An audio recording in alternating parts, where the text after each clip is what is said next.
How y'all doing? This is Richard with Sewing Machine Tips and Tricks.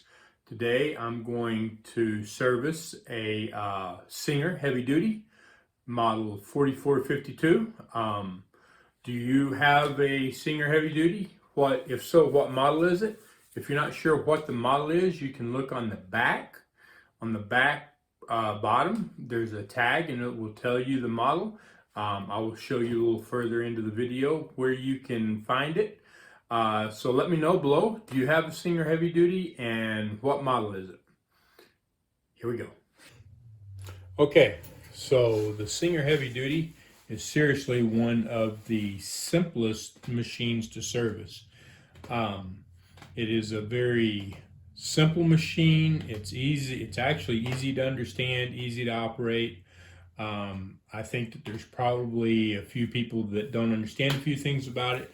And so after I service it, I will go through and show you how to work it.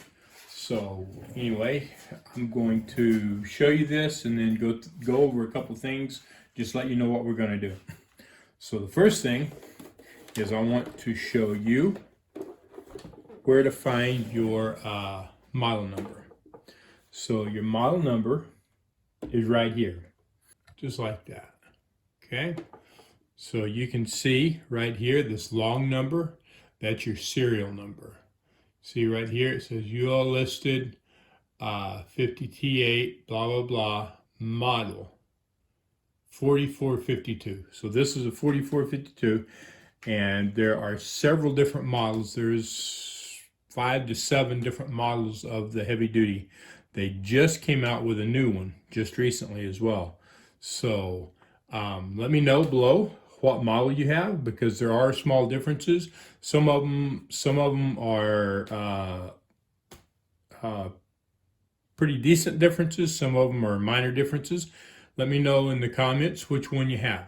Okay, and we'll do this. Get out of here.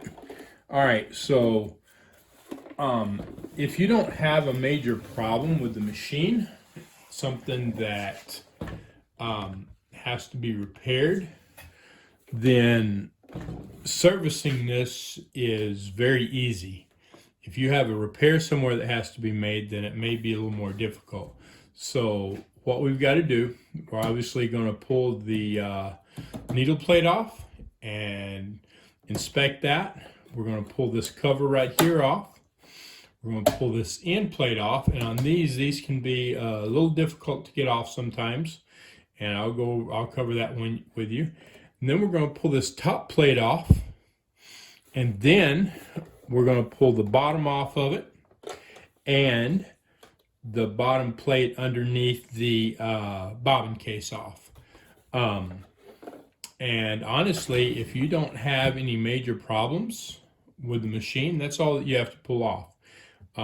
You can pull this side cover off, and you can pull the back cover off. But if there are no problems with it, if there's no major fixes with it, then there's no sense in doing that. So let's get started.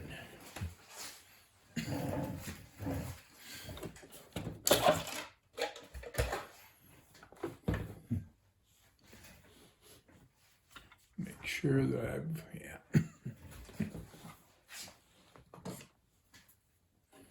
All right. So I got the bed off. When you do this, make sure that you have something to put your screws and stuff in. I just use a coffee can. And if you're unsure of something, always take a picture with your phone so that you can refer, or make a small video, either way, so you can refer back to it so that you know what's going on. I do recommend that you pull the needle out, because if you get your finger on that thing, it can hurt. You don't have to pull the foot off, or you can. Either way, this one fell off. I knocked it off actually. Okay, now on these, this bobbin case is tricky. Okay, so you see it don't want to come out. In fact, I can lift the machine with it, right? There's a trick to getting that out. Let's see if I can get a little more light on this. There we go. So your hook, see if you can see it. Your hook has a small opening on it. I'm gonna get this up a little closer.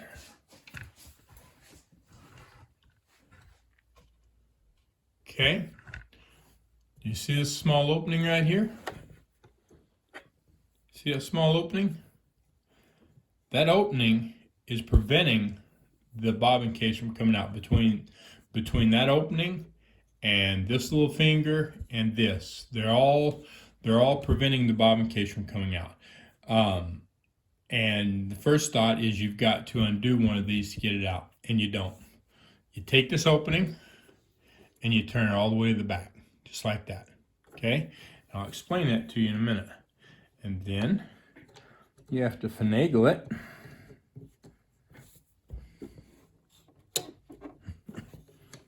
Well, there we go.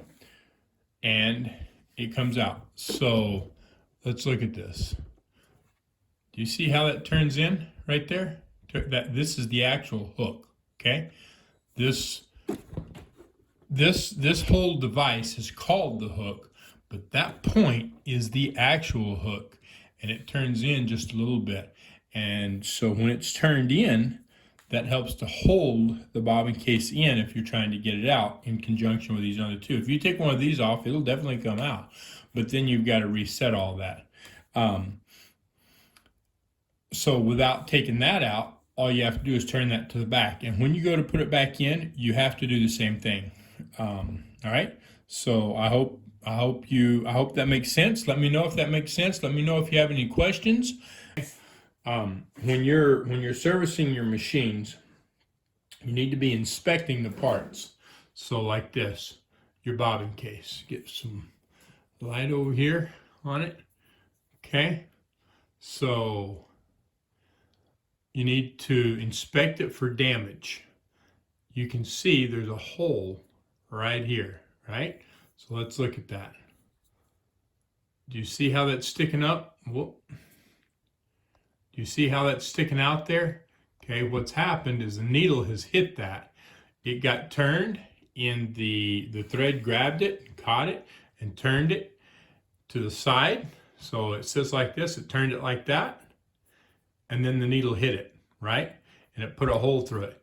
And so that's actually grabbing the thread when you're sewing, and that'll cause looping. It might cause a little bit of looping, or it might cause a lot of looping. You've either got to repair this or you've got to replace it. One of the two, okay? I'm going to repair this one, and it should be fine.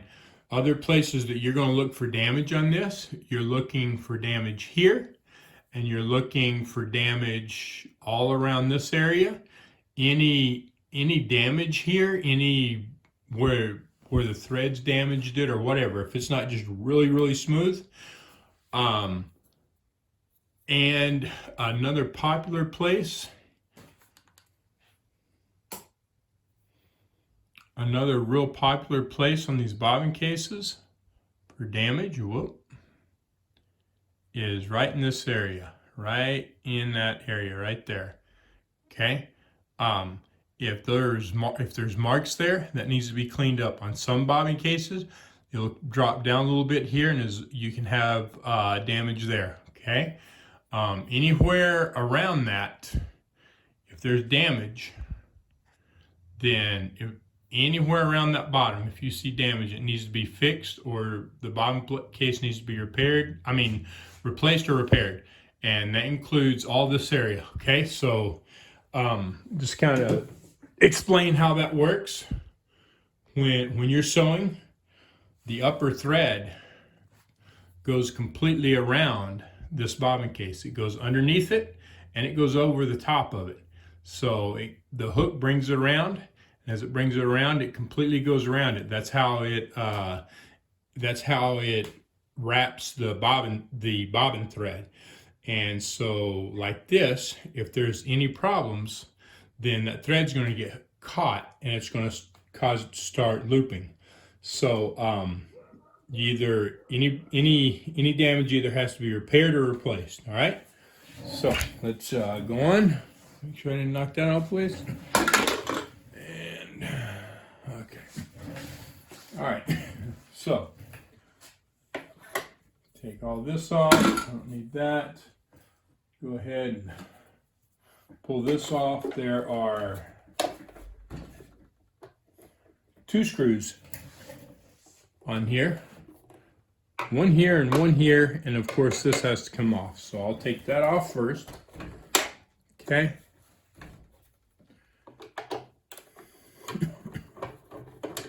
Just like that, maybe. And this is normally a little longer screw than the rest of them. Now on most of these, you have to kind of pull down and lift up. If this absolutely won't come off, take a screwdriver and turn this all the way down. You can see how that turns down. Just turn it all the way down. If you can't get it off, or when you go to put it back on, you can't get it on because you have to pull down. And as you notice, it's not doing right. There it is. If you can't get that on or off, because you're trying to line this right here up with this piece right here. So if you can't get that on or off, then just turn this all the way down and then put it back into place when you're done. This just has to do with the pressure on the presser foot.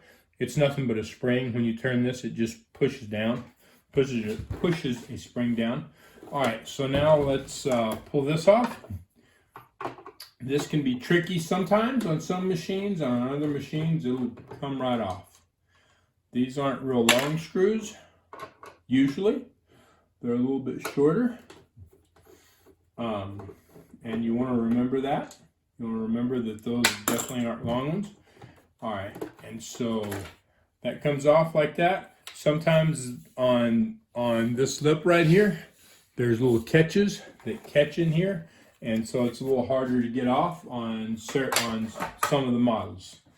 All right, so we've got that done. Now we want to take the bottom off. I'll turn it over like this.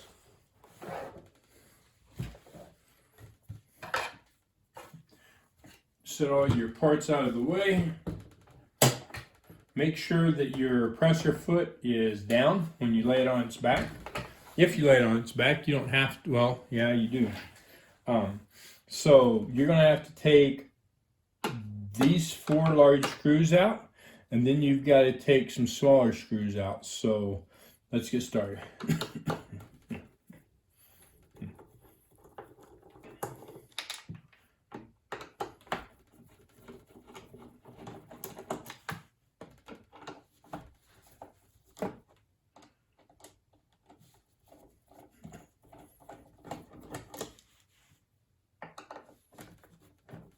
Okay, so there's those 4 larger ones, and these are about the biggest screws that you're going to have, so they're easy to know where they go. Right there, I think you can see them. And then we've got this screw right here. It has to come off. And I think, yeah, nope, one more. This one foot has to come off. On some of them it does, and some of them it doesn't. So take that out and then pop that out just like that. And now, anytime you're servicing a machine, don't force anything. If it's not wanting to move, then just baby it. Look at it, see if you've forgotten something, if you've missed something, because if you force it, you'll break it. Even on an all-metal machine, you've got to be really careful with them. Okay, take these 2 screws out, just like this.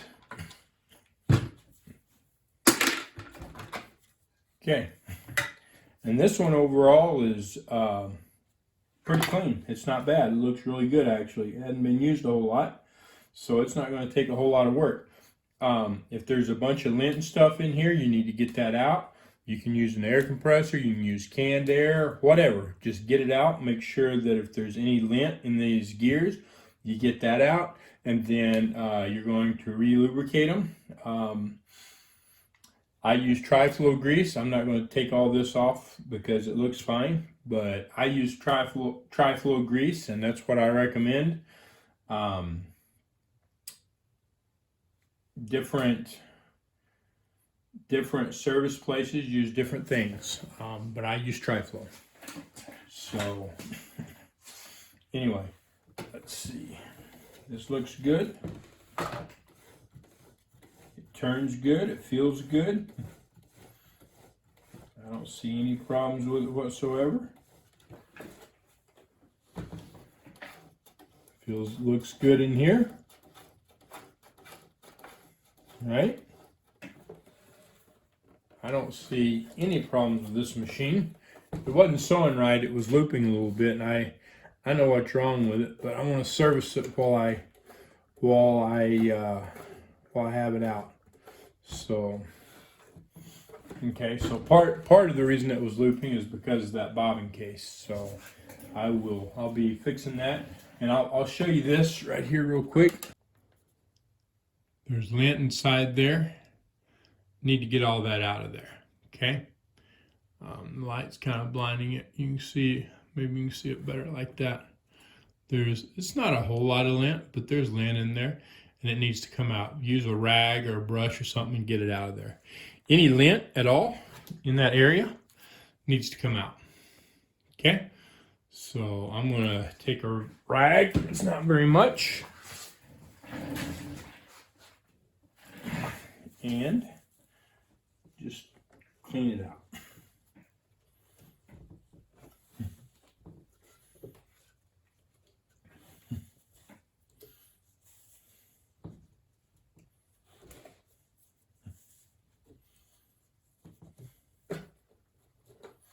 When you're doing this, be very, very careful, because that point on that hook that I showed you is extremely sharp.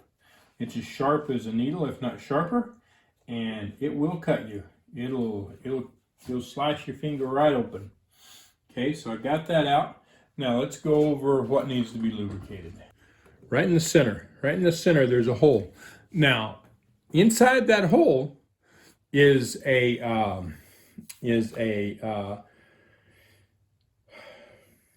right inside that hole is an oil, like a little oil rag. It looks like a piece of thick string or something. Okay, don't pull that out. It belongs there. I've seen people that's like, oh my gosh, there's something in there. It needs to come out. Yeah, there's something in there, and it doesn't need to come out. Okay, that holds the lubricant inside there, so that it'll continue to lubricate that.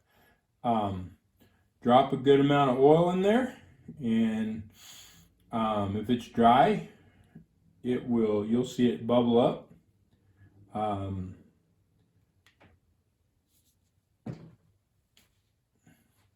Put it on there 2 or 3 times. Put it on there till it doesn't just suck it right up real fast. Okay, that's the easiest way to explain it. If it sits there and just pulls up, that's fine. Leave it there, and we'll go on to the next thing. So the next thing we're going to do is we're going to lubricate the main shaft going through the machine, where it goes through the frame, through the bushings, because the shaft goes through bushings. Let's see if we can see this. All right, so right here, it goes through the machine here. Okay, and actually you can see a couple of those little oil rags right there, and then the other place is way back here in the back. There is another bushing. Now there's nothing to hold the oil there. You're just going to drop a couple of drops in there. Check this gear, make sure that it's greased. If it's not, put a little bit of grease on it. Okay, and so we're going to put some lubricant on these, and those are actually dry on this machine. And Don't worry about over lubricating. Okay, you're not going to over lubricate it. You want to make sure that there's plenty of lubrication in there. All right, because this only takes place when you open the machine and do this, or if you take it to a service center to have it done. And then you're going to turn the machine. Then you're going to put some oil right back there, going through that under the bushing, just like this. Okay, you're gonna put it on there and holding it back at an angle so it'll kind of seep in there, and you're going to turn it. And I do this a couple of times. If there's no problems with the machine, I do this a couple of times. If a machine is dry and it's starting to lock up and it's got a lot of dried lubricant, and you do this and there's a bunch of old nasty oil that starts slowly coming out, then you're going to have to do this a lot. In fact, when I get machines that are like that, I add oil and then I plug them in and I run them, and I add oil and I run them, and I keep doing that until all the old nasty oil is out. The only other way to fix that is either with a really good cleaner, which will normally dry that out and you're taking a chance on locking it up for good, or by completely taking it apart. And I don't recommend that. I try to stay away from that because that's a lot of unneeded work. Make sure that those are lubricated. And I always look around in there just to make sure that I don't see anything that looks wrong with it. I'll put a little bit of lubricant right there on that to make sure that it stays nice and lubricated. And right here, make sure it moves. It don't take a lot.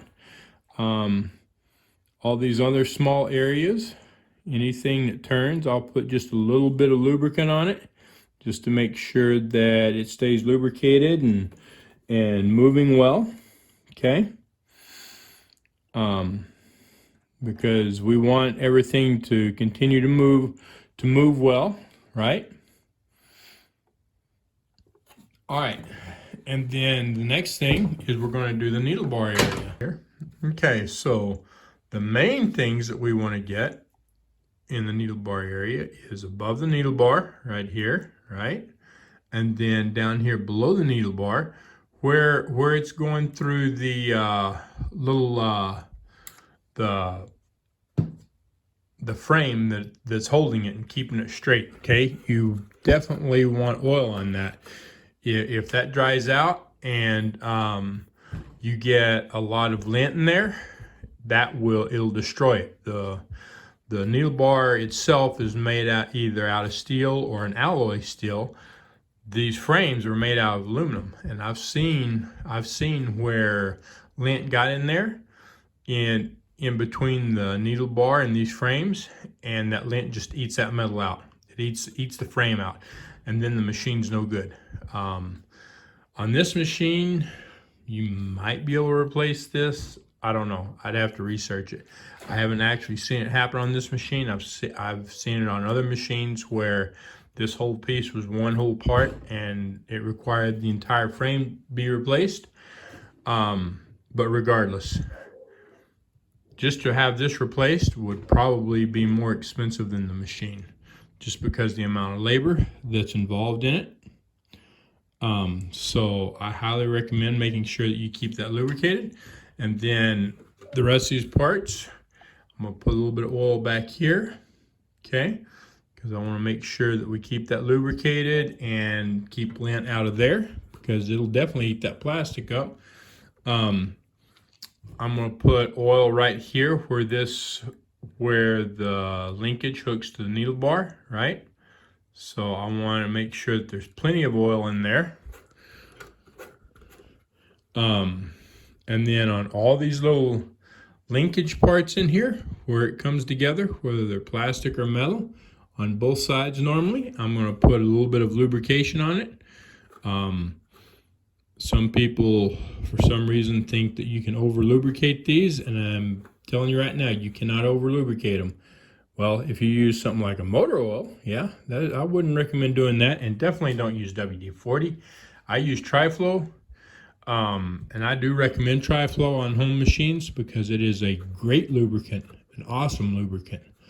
And it lasts a long time. It's also a penetrant, and it removes water and rust, both. So it does a really great job. I highly recommend it. And with that, you can't, with that or a regular sewing machine oil, you're not going to over lubricate it. So I wouldn't worry about that. You can get enough on there so that next time you sew, you get it all over your materials, your fabric. So you need to make sure that when you go to sew after this, that you're not dripping oil. This has an automatic threader. I really don't like automatic threaders, but I lubricate them. So if you use it, definitely if you use it, you use it, make sure you lubricate it, okay? It's real simple to do. I put some there, and it really doesn't need it, but I put it there anyway because it touches a little bit there, metal on metal. Now, I don't know if you're going to be able to see it, but you've got your presser foot that comes through here. Yeah, I don't think you're going to see it. Your presser foot bar, and so you can see that right here, right inside there. You can kind of see it. You can see that bar right in there, right? So I'm going to put some oil in there because it has 2 spots. And it's not, if you don't lubricate, it's not going to destroy it. But what it can do is it can just lock up on you and quit moving, either in the up position or the down position. Now I'm going to take this off because this is where the other end of it is. There's a spring in there, that spring that I told you about. I'm not going to take it out. But I'm going to take some oil and I'm going to drop several drops right down on top of that presser bar. And then I'm going to put that back in there, just like that. Okay, and that's going to go all the way down that shaft. It's also getting inside this piece of plastic. Make sure that everything's lubricated good, right? Now you see this. This is actually what opens your tension discs. It's moving through metal. I'm just going to put a little bit there, and I'm going to put it right here on this mechanism where it moves. I'm going to put a little bit there. I want to make sure everything's lubricated really well. I did forget to tell you, this right here, this is where the needle swing takes place. Okay, you definitely want a little bit of lubrication there. All right. All right, so that's done, and that's pretty much everything, unless you're having specific problems that you really need to lubricate on the top. Now we're going to turn it over. We're going to go to the bottom. Inside this motor, okay, this you want to be careful with. I don't know if you can see it or not. I'm going to try to get it up here because you don't want to over lubricate this. This is going to be a little difficult. I'm going to shove this in there. Okay. Right there where I've got that needle stuck. Okay.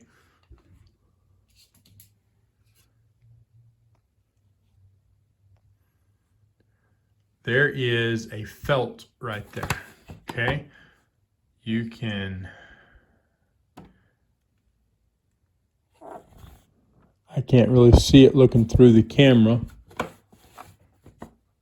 Whoop. I can see it when I don't. Okay, right there. Right in there. See if I can see that little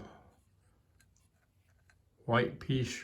I'm putting my screwdriver in the way, but I want you to see it right in there. There's a little, you see a little bit of a white something there. Okay, that's a white felt. All right, there's a white felt right there.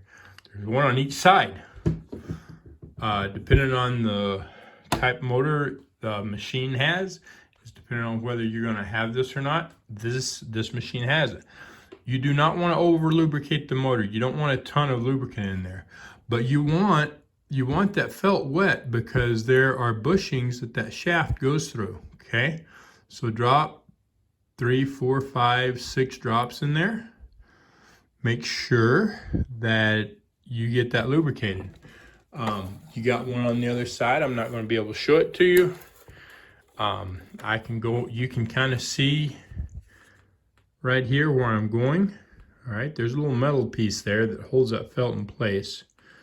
And you're just going right up next to it and you're going to put some oil in there. All right. Normally, unless it's been years since your machine's been serviced, that's going to have a little bit of lubricant on it already. So do not over lubricate that. If you're not sure, put about 4 or 5 drops on it and that's it. Okay. In this case, it's better to do less than more, because you will burn that motor up. In fact, yeah, you could possibly start a fire. All right, so you want to be really careful with that. Even if it's really dry, probably no more than 10 drops of oil in there, just to be on the safe side. All right, now you see this felt right here? We want to make sure that it's very wet. That shaft, this is your lower shaft, and it goes through that bushing there. And I always put a little bit of here. You don't have to. I do it when I'm servicing because I want to make sure that I've got plenty of lubricant. Now, if this isn't greased, you want to grease it. If this doesn't have grease on it, you want to grease it. This right here, this is what moves your feed dogs up and down. If there's no grease on it, you want it greased. This piece right here operates your feed dogs, and there's pins. There's little pins that go in each side of it. Make sure that you get lubricant in there, okay? It's got to have lubricant in there. Now, also, see this? This is another felt. Now that thing's already saturated with oil, but I'm going to put a little bit more on it just so you can see. Again, except for the motor that we already discussed, you're not really going to over lubricate that. Now I do have something else I want to talk to you about here in a minute, and I will. I'm going to put a little bit of oil on this side just to make sure that oil goes in there, okay? Then I'm going to turn everything, make sure it's good. All right, this belt is a timing belt. Don't take it off. If your machine's in time, don't mess with it, okay? Don't pull it off this way. Don't mess with it. You pull that out, and then you pull that off, then you're going to have to retime your machine. So, and you can see it on top. You've seen it earlier. Now, there is also a smaller shaft right here. So it goes through here and it goes through here. This has to do with your feed dogs again. It moves fast, but it doesn't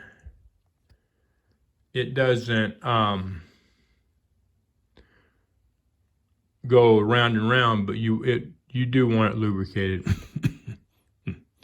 So make sure that that's lubricated. All right. And turn it a little bit. And right here, this piece right here, that goes up and down. Make sure there's lubrication in there. This has some grease in there. I'm going to drop a little oil. It's better to have a good grease in there. It's going to last, but at least make sure that there's oil in it. All right. The other thing I want to talk to you about on this machine is there is a small circuit board right here. Okay. You don't want to get lubricant on that. Don't get oil on that. Again, do not get oil on that small circuit board. Okay, that's part of the power system coming into it. That's where the power comes in. Do not get lubricant on that. All right. As well, if you happen to see lint on that, clean it off. Make sure that it's clean, because lint can short that out and then you're done. Okay. And that's pretty much it. That's pretty much it on this machine. If there's no other problems with it, that pretty much takes care of servicing it. It's a very, very simple machine to service. I'll go over a couple more things with you here in just a minute. Okay, so once you have gone through the machine and lubricated everything and checked everything. Then it's just a matter of putting it back together the way it came apart.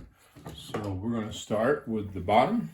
Make sure that everything's clean in the bottom and it all looks good. Well, before we do that, we're going to put the bottom to the where the bottom case area is. Make sure it's clean, and it is. Make sure that this got some lubrication on it. It looks good. So, and then it's just remembering where which screws go where.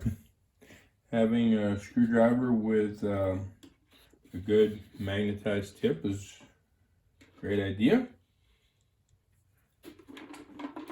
A lot of times, in fact, most of the time when I go to put it back together, I'll actually take a small lid out and put everything inside that lid because it makes it much easier to get to. So, here we go.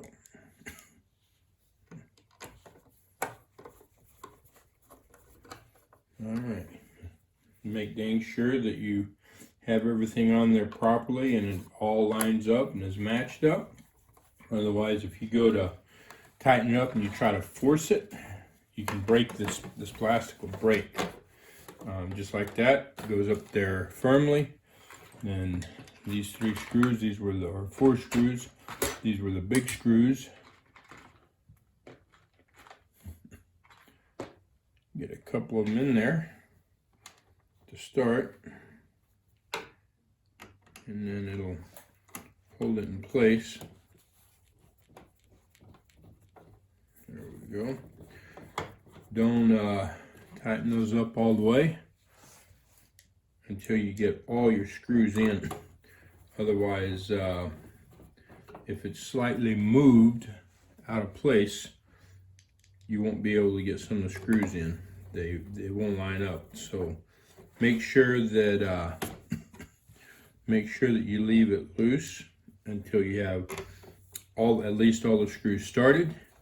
Then once they're started in, then you can come back and tighten them up.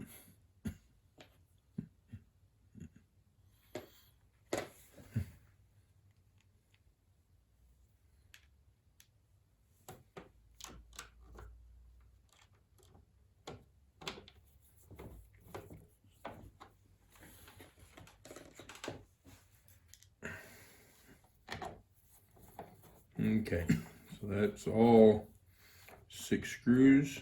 Just make sure they're tight.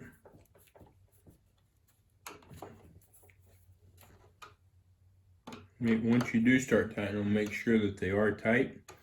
Don't tighten them so tight that you strip them out, but make sure that they are tight.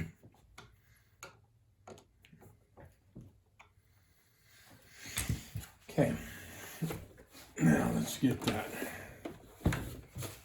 top back on there. Make sure it looks good, make sure it's clean and stuff. Usually tops are, but you want to make sure that that it is clean. There's no problems with it.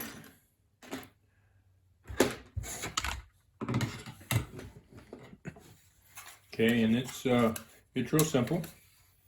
This goes on there. If it's one that has the little clips, like I said. In fact, well, I'll show you. This side has clips. As you can see, there's one here and there's one here. So you've got to put that in first and then bring it down. If there's clips on both sides, then it'll snap into place. This one doesn't really snap into place. It kind of sounds like it, but it's not. It's just fitting on there.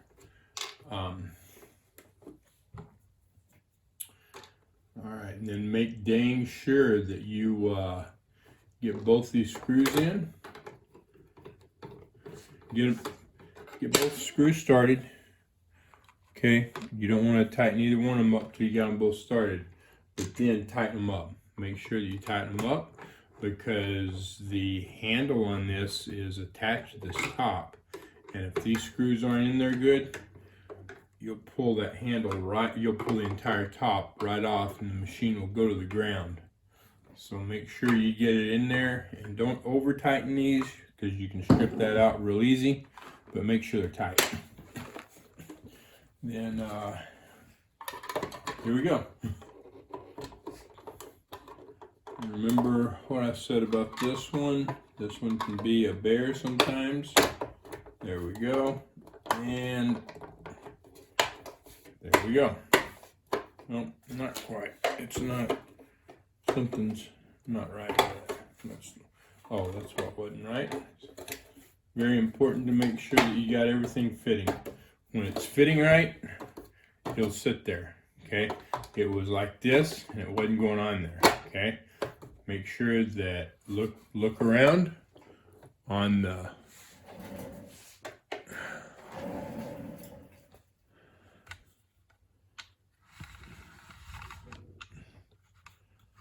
make sure you look around on all the edges, okay? And make sure that it's fitting tight without your hands on there. If it's not fitting tight and you're having to push it, then there's something wrong. Find out what's wrong and get it on there correctly. Otherwise, again, when you put it together, it can be broken. And that you don't want to do. Make sure it's tight, not over tightened, but tight.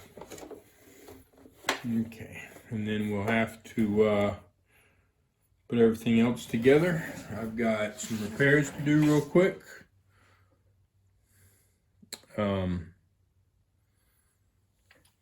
This needle plate is a little messed up. You can see that there a little bit. Okay, so I'm going to have to repair that. And then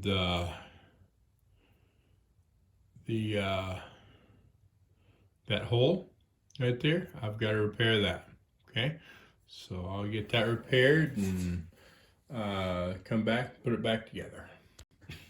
Okay, so I got the repairs made. You can see this right here. You can kind of barely see that, but it's smooth and that'll work fine. That in there is not quite as smooth, but the thread will never touch that, so we're good. And I got that cleaned up so that thread won't get caught on that. Now we're going to get this back together. Remember what I said when putting this bobbin case in or taking it out. Let's get some light on the subject here, I think. Like so. This will actually be better, I think. Yeah, there we go. I gotta get used to this light, still new. So remember that you want the opening where the actual hook is in the back. And then you're going to place that in there. Now you got to make sure that it sits down in there all the way. Sometimes it can take a little working. I'm pushing that little spring in right now. There we go. So now it's very important to understand how this goes. All right, so we're gonna get up here and try to I want you to see this. You need to see how this goes in there. All right, so this right here is a little stop spring. Okay, see how it moves back and forth. And this thing right here, this little node goes up against that spring. All right, so you can see as I go to turn it, and you see there's not a lot of there's some movement there without the spring, and then you've got the spring. That's how that goes.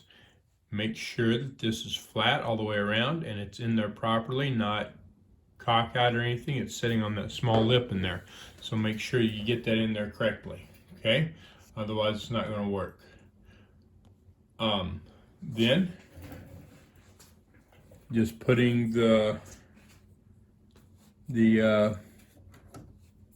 bobbin case on, or the needle plate on it, and it's got to sit down there correctly. And then the screws into the needle plate, and tighten them up.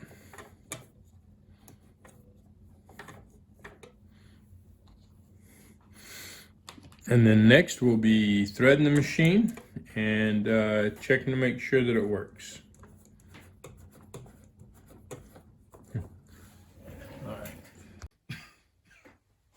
Okay, so we've got it all back together and we're going to start getting it threaded. The first thing is winding the bobbin. So we're going to get started with that. You can see right here, there's a little hole right here. When you buy these brand new, it comes with a spool pin, just like this. That's what that is, spool pin. This is for winding your bobbin. I mean, you don't have to. You can have it here, but if you've already got thread on here, you really don't want to have to pull all of this off and undo it and just to wind your bobbin. So you can put this here, okay, and set this up to wind the bobbin. I do recommend that anytime you're testing it, you put this back together, whatever you use, 2 different colors of thread. That way when you're testing it, you can see exactly what's going on. All right, so I'm gonna use white in the bobbin, okay? And if you look on here, you can see right there got a shadow there, so you can see that little diagram, the way it shows to go around that. You can do this with a lot of machines. Very few of them actually show it. What that does is that keeps the thread from coming out off of this. This is the tensioner for your bobbin, right? And it keeps the thread from coming out of the tensioner for the bobbin. So you can do this with a lot of different machines. Very few of them show it, but you can still do it. All right, and so thread that through the bobbin. Make sure you're on the tensioner. All right, so make sure that your thread is on the tensioner. I've got it crossed right here. You can see that, so it's not going to come out. I'm going to hold this up above it. Now, I'm going to click this over, and that has engaged the bobbin winder. On this machine, that's all you have to do. On any machine, on any home machine, when you engage the bobbin winder, you want to disengage the rest of the machine. A lot of the new machines, including the heavy duties, when you click this over, it's automatic and you don't have to do anything else other than push the foot pedals. So here we go.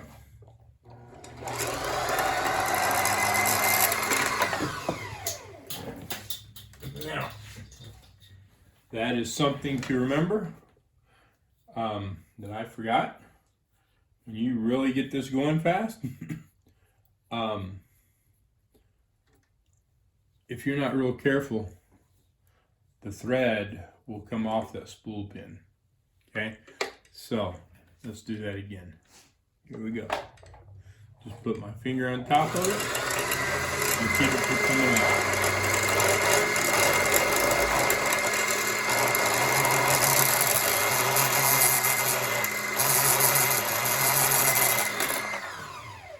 And it still came out, but it didn't go flying that time. That will be enough to do what we're doing, right? Cut that, undo my mess that I made here.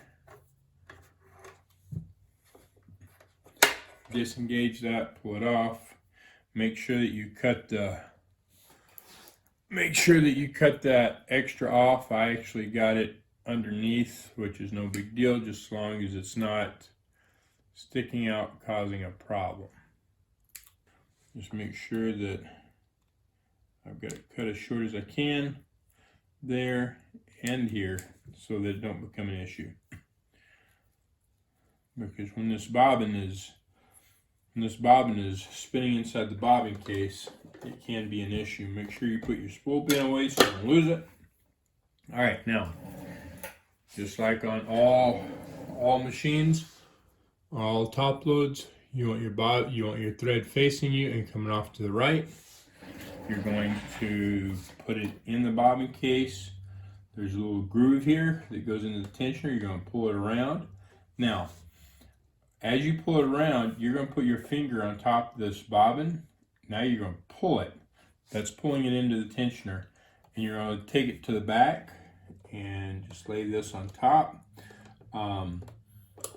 As long as you get in the right place, you can press that down. If you don't get in the right place, it's going to pinch the thread, and we'll be able to tell that in a minute. Now, before you thread the rest of the machine, make dang sure that your presser foot is up, because that opens your tension discs. Okay? Now, and we'll come off here, make sure that the, see these? See this, these little ridges? Make sure that's to the back, less chance of the thread catching on anything. That's kind of what this thread cap's for, spool pin cap. Don't push it up tight like that, leave it loose so that that spool can turn if it needs to. Okay? Now, I'm going to come over here, I'm going to go through this thread guide. Okay. Now I'm going to go around this thread guide, and it's got a little, like a little tensioner or whatever there just to hold the thread there. Make sure it's in. Bring it down through the tensioner, back around on the take-up lever. Make sure that this is turned up, okay, as far as it can go. Now you're going to come around the right side, around to the left side, and down. And you're going to pull. Make sure that you got to make sure that this thread is in there. If it's not in there correctly, it's going to be thrown out when you go start sewing. Now there's a thread guide in the bottom. Okay, there's thread guides down here, and I've got to have a needle. Okay, get the needle put in. Make sure that you put the needle in correctly. The scarf goes to the back. The scarf goes to the back. And the groove on the needle, which is the front of the needle, faces toward you. All right, make sure you get the, once you get past this point, you can put your presser foot down. When you do, you're going to feel the tension. Make sure that you catch the next thread guide down here, right at the needle. Okay, that just helps to guide the thread and make sure that it doesn't catch on anything as you're sewing. And you put the thread through the eye, just like that. Okay, now, I'm going to lift this back up, and I'm going to catch my thread, and I'm going to pull it up. Now, you should be able to see that moving right there. Okay, if it's not moving, then you're pinching your thread, and you'll have to open that plate up. Okay, if it's in the wrong place, you'd be pinching the thread. You have to open that plate up. All right, so we're good there. Let's get some fabric and do some sewing. All right, actually, before we start doing some sewing, I'm going to go over a couple things with you on the machine so that you understand what's what. So let's get it over here. So on the right hand side, this is your stitch width. So like for either zigzag or straight stitch, that's what that is.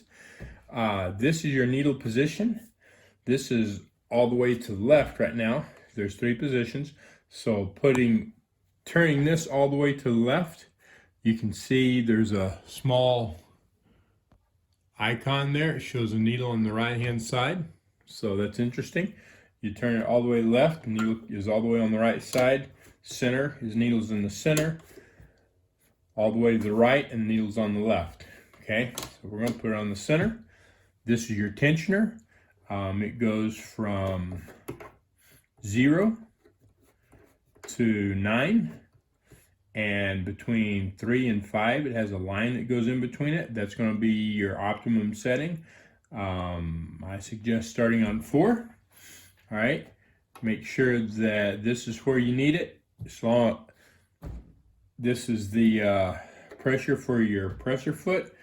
You know, as long as you're not sewing something that's really soft, that's going to get torn up by the feed dogs, then you can put a good amount of pressure on it. I wouldn't take it all the way down, but halfway down is good.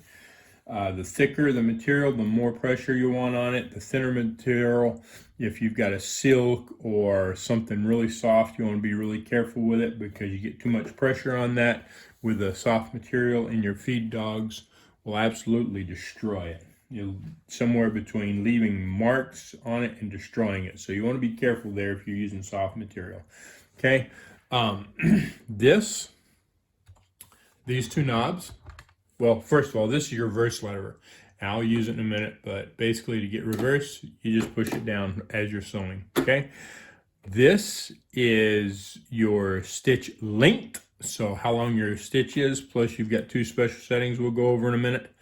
Let's get this down here, get some light over here so we can see it better. And then we're going to drop this down. Come on up here. There we go. All right, so you can see 0 to 4. 0 to 1 is if you want to make really fine stitches, such as a buttonhole. And then from 1 to 4, it gets wider and wider. 4 would be your, or longer and longer. 4 would be your longest stitch, meaning like if you were trying to do a basting stitch or something like that. All right. Usually you can see this setting on 3. Usually between 2 and 3 is kind of a standard stitch. You just have to test it. Basically, you want to make sure that it looks good. It needs to make a good stitch, but you also want to make sure that it looks good. All right, this is your, down below it is your, right here is your stitch selector. And so you can see all the different stitches. This is your straight stitch. And I want you to look here. You can see like the regular black one. Then you can see a blue one that's like, looks like 3 lines. A red one that looks like 3 lines. We'll go over that in a minute. Then you got zigzag, and basically it's the same thing, right? And now this is a specialty zigzag that it's zigzag with stitches throughout the zigzag. And then a couple of designer type stitches, which, I mean, they're specialty designer type stitches, but they work very well with stretchy materials. In fact, that was the main reason they were created, was for knits and stretches. And if you go around, you continue to get different types of zigzags and specialty type stitches, right? You can see all those. So how do you get, first of all, how do you get all these other stitches, right? So let's look right back up here. Okay, you see that? Told you this was your stitch length. So if you want one of the blue stitches that are down here, you're going to turn that to blue. Okay, now you don't move it anymore. You don't have any other settings. If you want one of the red stitches, then you're going to turn that to red, just like that. And that's it. There's no other settings on this. Okay, there are some other settings, and I'll show them to you here in just a second. But that's that. Now, down here, on this looks like it's 3 wide, like 3 needles or something. No, it's not. What that's telling you is it's going over that stitch 3 times. So it's a heavy duty stitch. 3, it goes over each stitch 3 times. It makes it really heavy duty. I'll show it to you in a minute. And the red one's the same thing. So when you're right here, these last 2 are the same. And then the zigzag, you got the same thing. It just goes over it 3 times, makes it really heavy. This is where your stitches actually start changing, okay? And we'll go over some of these when we start sewing in a minute. Here's what I want you to understand, okay? So that up above here is your stitch width, right? Or your stitch length, I'm sorry, stitch length, stitch length, stitch length. This is your stitch length. And then here is your blue stitches and your red stitches. But when you're set on one of these, how do you get your stitch length? You know, you can control your stitch width right here, even on the blue and red stitches. This will control your stitch width. But how do you control your stitch length? Because I'll tell you right now, they can be off, and these specialty stitches will look like crap. So how do you do that? Well, on this machine, most machines have a setting on them, and have a way to set that. And on this one, it's right here. So you see this right here. So for your buttonhole, as well as blue and red stitches, this is your stitch length. This tells how far apart those stitches are going to be. All right. Normally, you see how this is all the way across. This is center. That's kind of considered 0, and normally that is the correct length. As machines age and they get wear on them, that changes a little bit, and so you can change it with that. But until you start sewing with one of those, that knob will do nothing for you. So, all right, we're gonna get busy sewing with this. See how it does. Okay, so here we go. We've been over that. We got all that taken care of. Now we're going to get busy doing some sewing. Always start out on a straight stitch to make sure that everything is going to go well. Okay, and in fact, it doesn't hurt. It doesn't hurt to do a few stitches by hand. Make sure that everything's right. Get your foot down. You're going to check and make sure that your tensioner is set. Make sure you got your needle in the right place. Make sure that you've got your stitch width right. And I'm doing straight stitch right now, so that's where I want it. Make sure your stitch selector is in the right place. Make sure that you got your stitch length where you want it. I'm going to put it on a 3. And here we go. Well, we're going to turn it by hand first. And the reason we're turning it by hand is just to make sure that we don't have any catastrophes. If you're going to have a catastrophe, you want it to happen when you're turning this by hand slowly, not when you give it, not when you hit the foot feed on this. So it feels good. It sounds good. It was catching and looping and doing some crazy stuff before I worked on it. So here we go.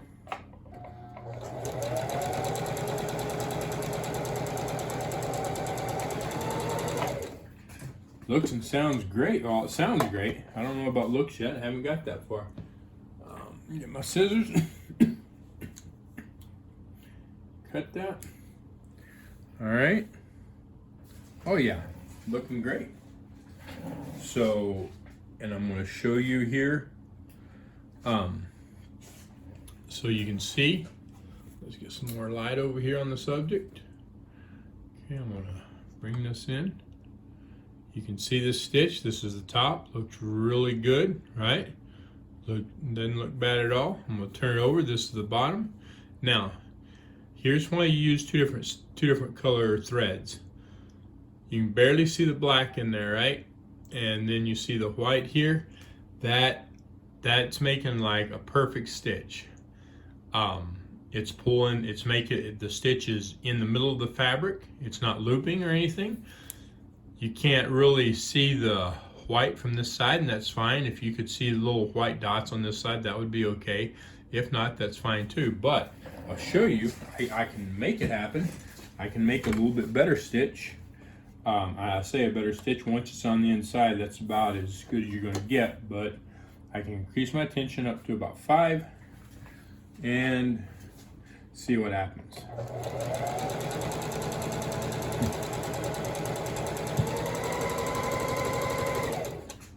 Okay. Yep. Okay, now. So I increased it up to 5, and you're going to see here, you can see the little white dots now.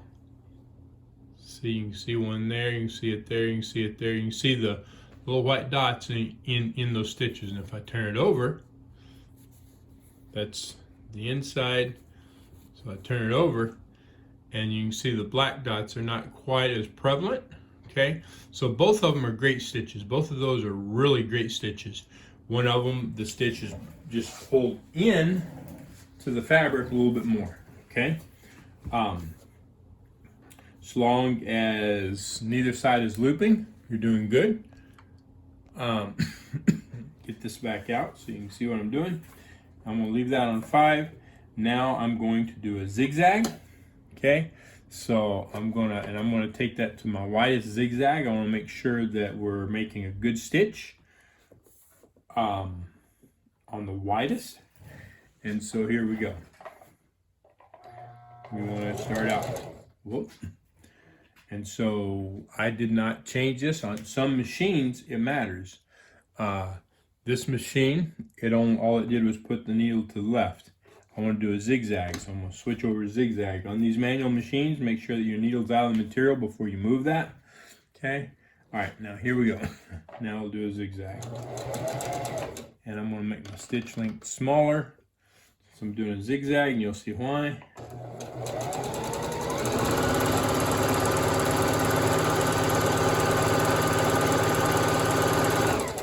These machines go awfully fast. These heavy duties will move very fast.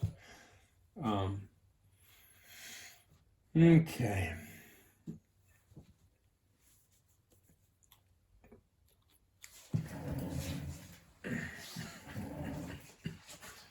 All right. So you see this side here. This is the front, right? And it's making a great stitch, doing great. The back. This is what it looks like on the back. Now, when you tighten stitches, right? When you make the stitch length shorter, it pulls harder. You get harder pull. So you can see here, the bobbin pulled harder on the upper stitch, and it pulled it a little bit on this side. If this stitch is not going to be visible, this is fine.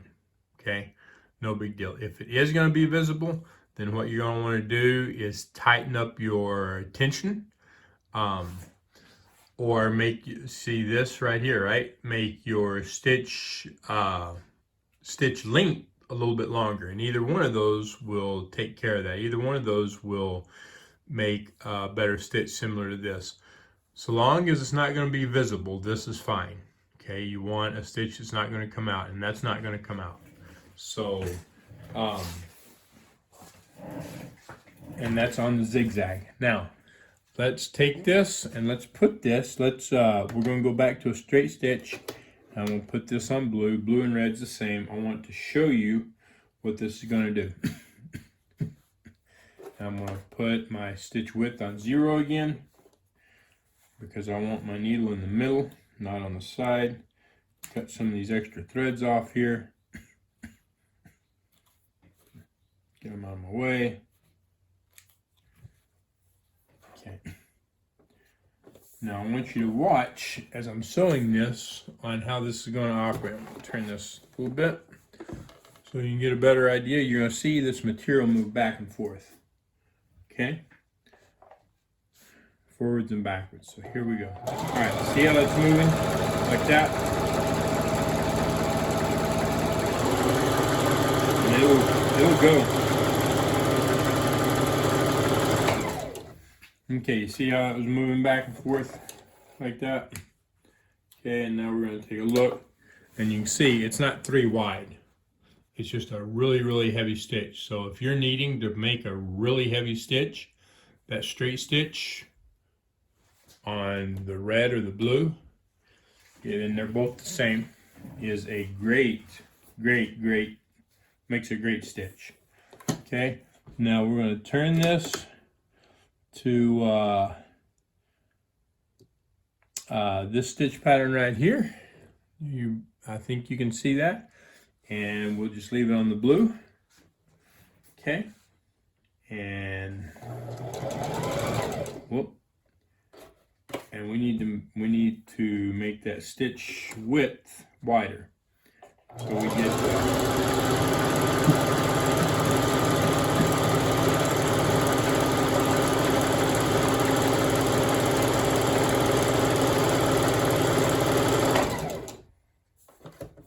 okay.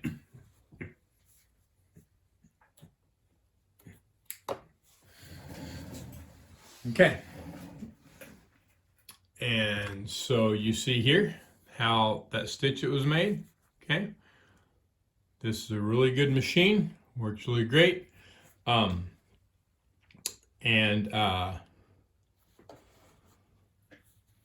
It made an awesome stitch. If this was too tight or too elongated, then you would mess with that selector on the side and change that.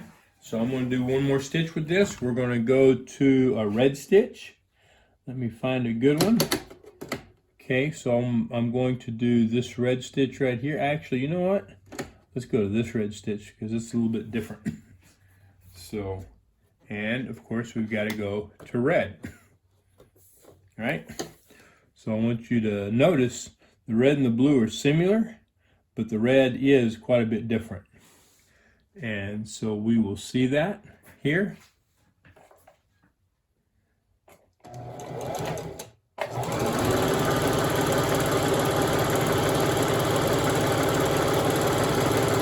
Now, I'm just going to show you, I'm going to change this to blue because I want you to see the difference in those two stitches. So halfway down, we're changing.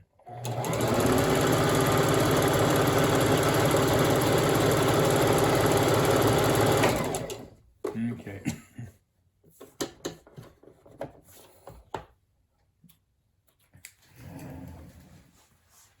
All right, so right here, you can see the stitch. This was on the red. This was that red one right there on the side. And you can see, if I'll focus, what it done. And it made a really good stitch, okay? Now, let's go here. Do you see the difference where I changed it from red to blue? That's all I did was red to blue. And that's the difference. So it's a complete different stitch pattern, right? I say complete different. It's very similar. You can see some similarities, but look-wise, it looks completely different. And as well, it made a really great stitch. Okay, this is an awesome machine. It does really great. And you can see here, let's just zoom in on this. If my camera will do it, you can see the difference between the two stitch patterns. And you can see here how it made pretty much exactly those exact stitch patterns, right? If y'all have any questions, let me know. If y'all have any questions on this machine, let me know. If you're wanting to get this machine, I'll have a link in the description so that you can buy it. With as crazy as things are, I don't know how long it will be available. But anyway, if y'all need it, I'll have a link that goes to it, and y'all can get that. All right. So again, if you have any questions, let me know. All right. So that's it on servicing a Singer Heavy Duty. Let me know, did that help you? Did that answer some of your questions? Did that help you better understand your machine? I hope so. If you have any questions, please put it in the comments. I'll get to them as quickly as I can. As well, if you are looking for a Singer Heavy Duty, I will have a link in the description below where you can get one. If you would like a guide to help you make small repairs at home and help you diagnose your machine when things go wrong, then that's also in the comments below. You can pick that up for $9.95.